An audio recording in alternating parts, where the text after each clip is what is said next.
Consider you being an owner of any of these motorcycles and you wanted to switch from that to the Speed 400. I can give you the feel what you're gonna get after buying the Speed 400. What's up YouTube, welcome back to another video. So this video is going to be a mega comparison from this channel. So after riding a Speed 400, I've been asked to compare that motorcycle with this one and the Classic 350 and many other motorcycles in the segment. So let me just give my opinion about this. I didn't got many responses as such, but those who have asked has really asked good questions. So instead of giving individual responses, I thought that I'll just give you my feel on riding all these bikes in the whole list that you see in the title. So let's start the video. So first of all, I have one main reason why I took the Honda Hness 350, because this is the most asked one, whether to switch from this or whether to buy this or the Speed 400. So yes, first of all, I had to make you a little disappointed, because now you will see a list of motorcycle in two ends of this video. On the left side, I have the Classic 350, the Hness 350, the Harley Davidson 440X, and on the other side we have all other competitors. So in fact, I really don't want to compare the Speed 400 with any of them on the left side, because the Speed 400 is not actually a classic cruiser or something like that. It is actually a classic looking motorcycle which has more of a street character, a fast riding character, a fast bike, that's all. So there is no point in comparing with that. But even then, what I'll do is that I'll just go through all the motorcycles that you see in the screen and I'll give you my opinion as quick as possible, and I'll give you the positives and the negatives when it compared to the Triumph 400. So first of all, let's take the Classic 350. So the Classic 350 is actually a very good torquey motorcycle. It has got an ample amount of torque. You be in the city, you can ride that motorcycle in the second gear or the third gear. It has a very good comfortable speed of around 60 to 80 km/h on the highway. You get that point. It's a 350cc motorcycle, but still it is comfortable doing an 80 on the highway. If you have seen my pure sound video of the Speed 400, you will see that that motorcycle is actually flying higher than 100 km/h mark. So 350 is actually a very good motorcycle to ride from 60 to 80 on the highway, and it's a little onto a heavier side, and it's a very nice motorcycle with a very good character. It has that Enfield character in it. The newer one has lesser vibrations and better quality compared to the older ones. So that's a good recipe for a classic motorcycle.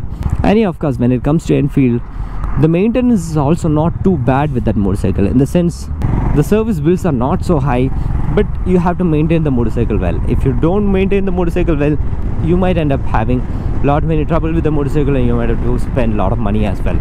So the main positive I see with the Classic 350 is it's a good motorcycle with a character. When you're riding it, you get a feel of it. And the negative, what I'll say, is if you don't maintain it well, you'll have a lot of quality issues. And the next one, the Honda Hness 350, this one, in my opinion, this is again a classic cruising motorcycle.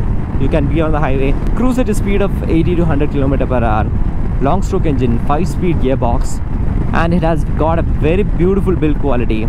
Actually, I feel that this is built like a bullet, because this particular motorcycle, the one which I'm riding, has almost clocked 37,000 kilometers in the worst possible way.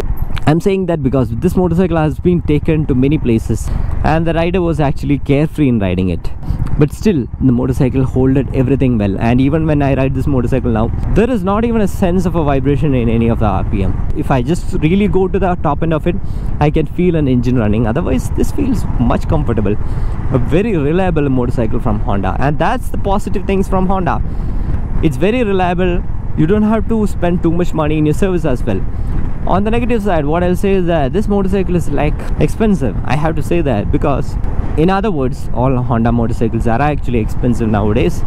But this one, for the equipment we get and made in India, I'll say that this is not so value for money machine. But those who ride Honda knows the reliability factor of this motorcycle, and they go and they buy it. And coming on to the next contender in this list, the Harley Davidson X440. I don't really want to comment on that motorcycle because I haven't ridden that motorcycle until now. I had my word with many other journalists when I went for the Speed 400 review about the Harley Davidson, but really I don't want to talk about it until I ride it. So let's keep that motorcycle apart. So now let's come to this side of the spectrum, where actually the Speed 400 sit, the fast motorcycle segment. let's take the Dominar 400. So the Dominar 400 is like still holds a very good value for money machine. For that price point, the kind of power that you get out of that motorcycle is like very good. And of course the Dominar 400 is very easy to maintain, not too much of service bills. It's just like what I said with Enfield, but not as bad as Enfield. If you maintain the motorcycle good, you won't be having much of a trouble with the motorcycle. That motorcycle is actually very good to cruise from a speed of 100 to 120, and if you want to ride that motorcycle without any vibration, be at 90 km/h. But that motorcycle has a little bit of vibration issue that I wanted to highlight that. So if you really ring it hard, then you will face that bit of a vibration issue on that motorcycle. But otherwise, that's a beautiful motorcycle to own. Now the second one, the Honda CB300. What I have to say about that motorcycle is what I have exactly said about the Hness 350. It's a good quality motorcycle, very good refinement, very good build quality. You get a good mileage, very less maintenance cost. But the negative side is it is actually higher on the price when it comes on road. And the next motorcycle on the list is the Honda 350. So in my opinion, Honda 350 is actually a very good city motorcycle. It is very easy to ride, very nimble to ride inside city. And when it comes to highway, be at a speed of 80 km, you'll be able to tour as well. So the positive is you have a smaller motorcycle. Negative, what I feel is that if you are a tall guy or little onto a chubbier side, then I'll say that that motorcycle is not for you. Otherwise, I don't really see any negatives with that motorcycle. And the last one in this list is the Duke 390. So Duke 390 is actually technologically very advanced motorcycle. It has everything you can ask for. It has quick shifters, it has the TFT screen, it has traction control. Whatever you ask for, it is there on the motorcycle. And it is actually very light motorcycle to ride as well. It's very powerful. It gives a feel that you are riding a fast bike. You open it, it just pulls you like that. If you want to wheelie also, you can do that.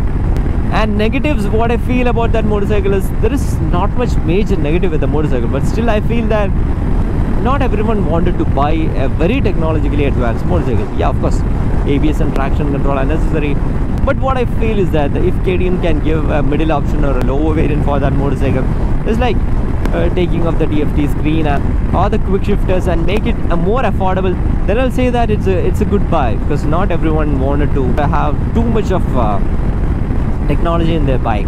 What you actually need is that engine. So now let's see. Consider you being an owner of any of these motorcycles and you wanted to switch from that to the Speed 400. I can give you the feel what you're gonna get after buying the Speed 400. So if you are someone who is owning a classic 350, you sold that bike and you come to the Speed 400, what I feel is that in the first 1 or 2 weeks you will feel love towards the motorcycle. Definitely you start appreciating the fact that the motorcycle is actually well built. You see a lot of quality with the motorcycle. Not many people are looking at you because it's a Triumph. But finally over a month, what you're going to start feel is that you are actually lacking a lot of bottom end torque. Previously, if you used to enjoy that torque of the motorcycle and the feel of it, when you open the throttle, you get that tuck tuck tuck feel, that character of the motorcycle. That is actually lacking in the Speed 400. You don't get that. It's not as torquey as a classic 350. So eventually, if you're someone who used to enjoy the torque, you are not going to like Speed 400. You might have to go for a bigger cc motorcycle. Okay, now the Honda CB350. Someone who owned this motorcycle and sold this motorcycle and bought the Speed 400. Now what you feel is that again in the first 1 month you will be like excellent build quality. Moving from a Honda to a Triumph feels a lot different. But after a month, what you feel is that the top speed this can achieve is like 110 to 120. Till then, this motorcycle doesn't have any vibration. But past the 110 mark of the Speed 400, you start feeling vibration. And those who actually own a Honda and move out to any other motorcycle, the first thing what they notice is the vibration. Imagine you getting a vibration from a Triumph, and I'm pretty sure that you're gonna get pissed off. And if you are not someone who actually pushes too hard, my first question is, why do you want to sell this motorcycle and move to a Speed 400? Save some money, I mean, be happy with the motorcycle. Or if you don't like the motorcycle itself, you can consider. Otherwise, the top speed is what is hitting you in selling this motorcycle and buying a Speed 400. I really don't feel there is a need for it. Now let's look at the Dominar 400 owner.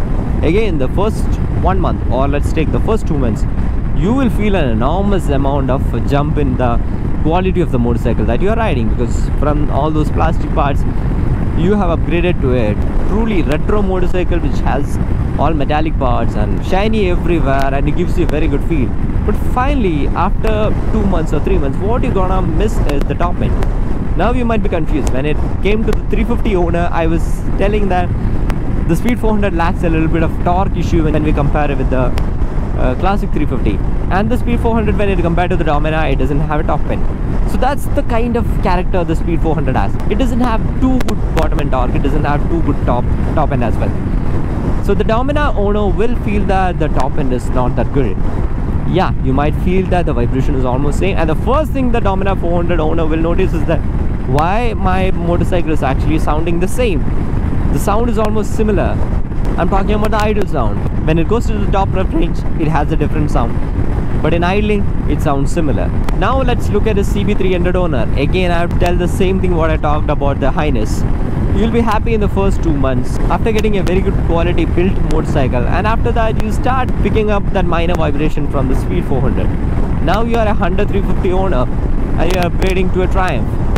Again, you gotta hug the motorcycle for the first 2 weeks. After that you will be thinking that why my motorcycle is actually slow inside city, and I'm purposely making it slow because with the Honda it was a smaller motorcycle and I was much comfortable riding it fast inside the city. Now my motorcycle is more precious to me because it's a Triumph. If you drop the motorcycle, you're gonna get a very big bill for that. So the motorcycle has gone heavy, not as peppy as a Honda, and you have more risk in you. Maybe you'll get used to that lifestyle, but what's the need for it? That's again the question. And finally, the Duke 390. You come from a very technologically advanced motorcycle, a very lighter motorcycle, to a heavier, not that technologically advanced motorcycle. First 2 weeks, yes, obviously you'll have the Triumph badge, and after that you'll feel that no, I used to enjoy my 140, 150 cruising speed. Even then it can go to those speeds. This is not so comfortable to be on that speed. This is going to be the feel. I am not here to discourage any of these owners to buy this motorcycle. I'm just being truly practical, being brutally honest in my thought. I'm just stepping into your shoes, brutally thinking whether my purchase decision is making me happy. Because if you're someone who is upgrading from a 150cc motorcycle, or you have just started riding and you are buying your first motorcycle, the Speed 400 will feed your appetite. What I meant by is that if you are already riding any of these motorcycles, then probably you might have to look forward for something in the 600cc. Yeah, of course it will be more costly, but just because the Triumph is coming for 2.33, I am not sure whether that motorcycle will be able to make all these owners happy. So that's my personal take about it. And please consider this topic as a general topic, and if you have any thoughts on this line, do let me know in the comment section. And I hope this video is helpful for you, and we can actually take it as a debate as well. So as always, show some love in the form of likes and comments. See you in the next video. Until then, bye bye.